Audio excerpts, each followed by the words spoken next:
shocks, and how to hoist babies and berry baskets in place. If our hips could talk, there would be laughter, sorrow, and love oozing out of the room, like someone put an Etta James record on at full blast and let it play on repeat. The good lovin' would be undeniable, but the grief would stick to your ribs and make you feel a little heavier, just like that Sunday night spread that used to grace Mama's kitchen table. Catch 22 women who originated before and beyond the 222-mile marker of the Alaska Highway.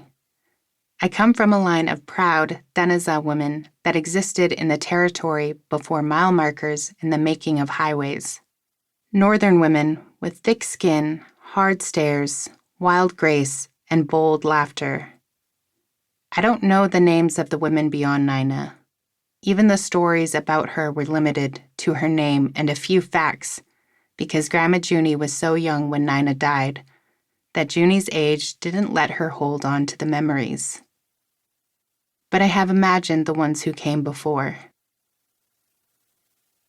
Births in the family were clustered together, and sometimes they were far apart.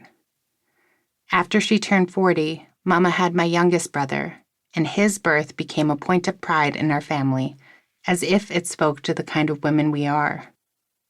There were no complications in the birthing or pregnancy process. My cousin and I were pregnant at the same time as Mama, and witnessing my youngest brother's quick and uncomplicated birth made me less scared of giving birth to my son a few months later. 3 pushes were all it took for Mama to bring my brother into the world. Dad told this story as if my mom was a legendary athlete, and this was the defining moment of her career.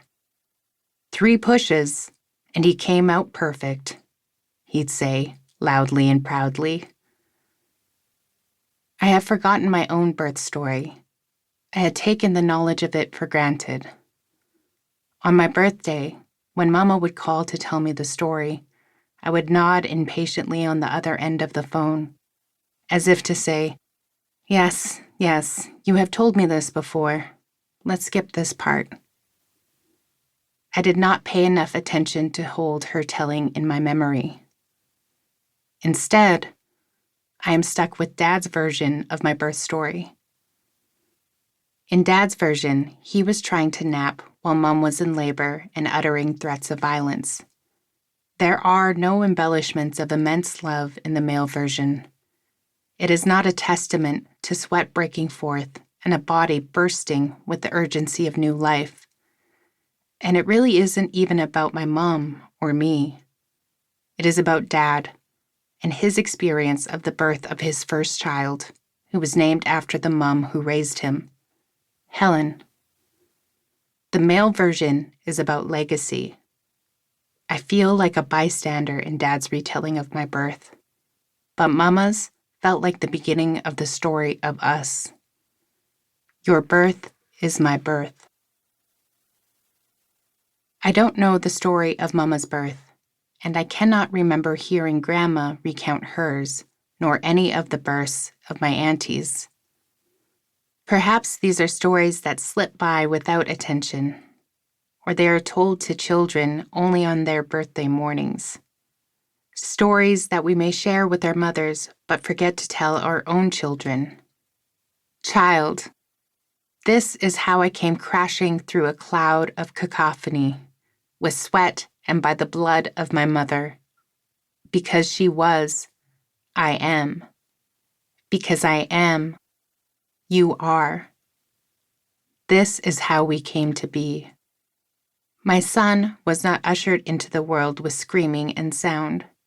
He came in with a whisper, quite literally.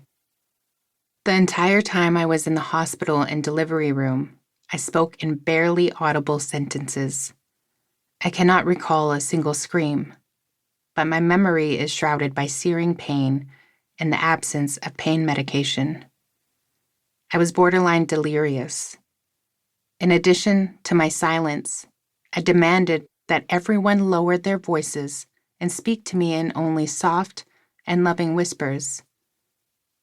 It took my loud and boisterous dad all of